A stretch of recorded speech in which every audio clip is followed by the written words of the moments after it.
Magandang umaga guys. So, kaka-install nga lang nitong Converge natin kahapon. Shoutout pala sa agent na nakontak ko through Facebook Marketplace. At yung installer nila sobrang bilis mag-process. Almost 1 day lang po itong uh, pre-process kong yung installer is pumunta lang sila ng mas maaga. Kasi nakapunta na sila kahapon, mga alas 2 na ng hapon. At na-install nga nila natapos mga alas 4. Sabi ng agent, baka daw ma-activate ito kahapon or bukas na ng umaga.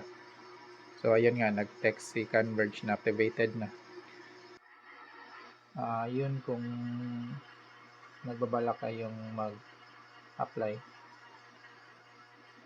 online, siguro doon na lang po kayo mag-check sa Facebook Marketplace kasi mas mabilis doon at mas mapaprayo kayo ng mga agent, unlike kung doon kayo sa mismong website nila. It will take days or weeks para ma-process yung application mo. At saka kung hindi ka masyadong um, biyasa sa tech, mas mahihirapan ka talaga kasi may mga requirements pa yan na need mong ipasa. Pero pag doon ka sa Facebook Marketplace, doon ka mag-apply, search mo lang yung telco na gusto mong applyan. Marami naman diyang mga agent at mas mapaprayo ka kasi araw-araw may kuta ata yan sila na dapat makakuha sila ng kliyente. Kaya mas mapapabilis yung pag-process ng iyong application. So ito na nga, kahapon yung PON lang niya yung nag-blink kasi hindi pa nga siya activated. So once activated na, yung internet is mag-blink na siya or umiilaw na katulad niyan. At ngayon na nga i-review na natin yung speed, gaano nga ba kalakas ang 200 Mbps. Ito, nakaset up na yung laptop ko, connected na rin sa wifi niya.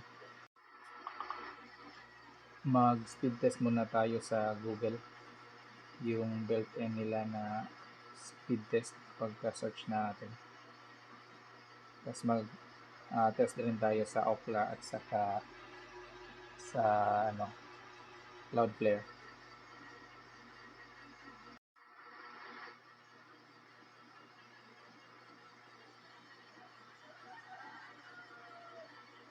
Ito yung download speed niya na ma-maximize naman niya yung 200 Mbps.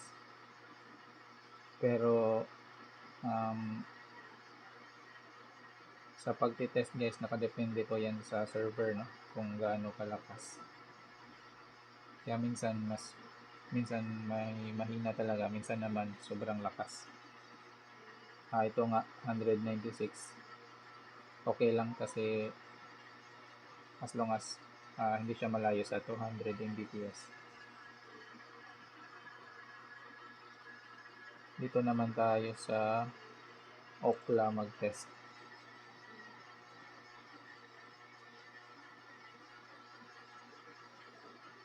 So, yun nga yung server kanina is sa Manila. Ngayon naman sa Converge mismo. Nakadepende talaga yan sa ano ba yan? Sa website na ginagamit nyo pang test sa speed. Ito, pwede natin i-change ng server. Pero, for now, let's stick to the default lang muna. Yan, expected na mas malakas talaga dito. Kasi pag mas malayo, mas mahina. Pag malayo yung server pass. Tapos kung ano lang siya, malapit lang sa location nyo, mas malakas mag-pick up. Ito katulad nito, sa Mandawi lang. Kasi nasa Mandawi lang rin naman kami. Kaya ganito siya, ang lakas. Which is good. Tingnan nyo yung 200 Mbps. Mas maabot siya ng 250 in sa average or 260. Ang latency lang niya is 3. Yung sa una is 54. And then doon naman tayo sa sa Cloudflare magte-test. Saka after nito iti-test rin natin yung 2.4 GHz na band.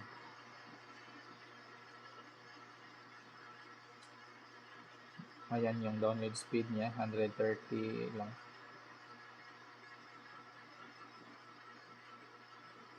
Yung latency so far 14.2. Pero hindi pa to tapos. Ayun no, dito sobrang lakas. 327 tas yung upload is 123.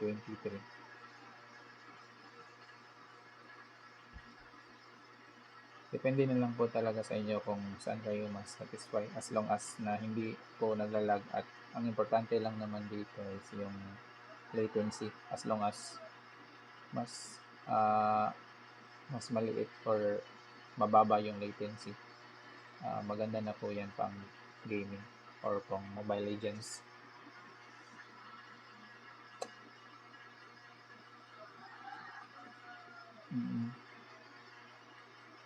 At saka ngayon magte-test tayo sa 2.4 GHz na band. At saka ito pala, na rename na natin yung ating SSID sa 2.4 to ANTI. At na-change pass na rin natin. And then ito pala yung meaning ng GHz, gigahertz. Test na natin si ANTI na 2.4 at si Angkol na kanina 2.5. Make sure lang pala na i-update nyo yung default na Wi-Fi password kasi ma-access yan ng mga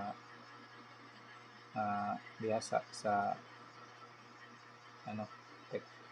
technology, kasi may mga defaults niya na i-convert lang nila, kaya dapat as soon as possible nyo change pass.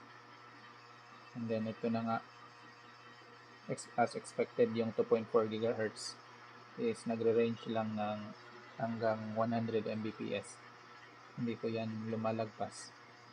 Kaya kung minsan nagtatanong kayo bakit nasa 500 Mbps yung plan nyo at pag speed test kayo nasa lang 90 plus or 100 i-check nyo lang po kung connected kayo sa 5G or 2.4G na band. Ito ma-maximize naman niya yung 100 Mbps. Hindi na, so far for me, hindi na siya sa akin issue.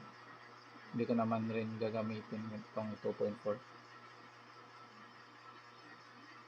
dito sa Ookla, almost 100%, 100 Mbps. At saka yung makikita nyo pag naka 2.4 kayo, hanggang 100 Mbps lang yung yung number dito.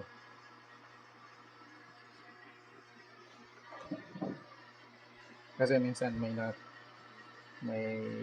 basa akong nagtatanong sa mga YouTube videos bakit ang hina ng wifi nila. Baka hindi supported ng cellphone nyo ang 5 GHz na band, kaya hindi siya nakikita or hindi kayo makakonect. Yan yung mga possible po na reason. Dapat compatible din din yung mga devices niyo sa Wi-Fi niyo. Dito na rin sa Cloudflare, hindi naman sila masyadong magkakalaya. Siguro basta hindi lang siya bumaba sa 70 or 60, goods na po ako.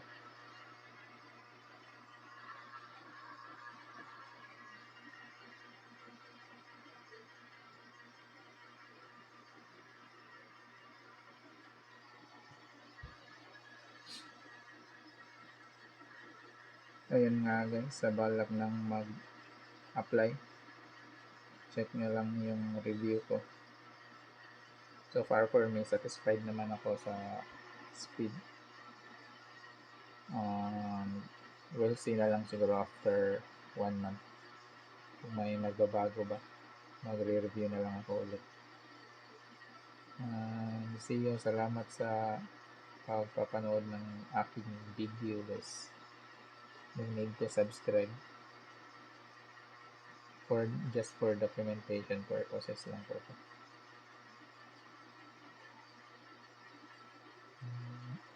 Sige, ayun lang po. See you on the next video kung meron pa. Bye bye po.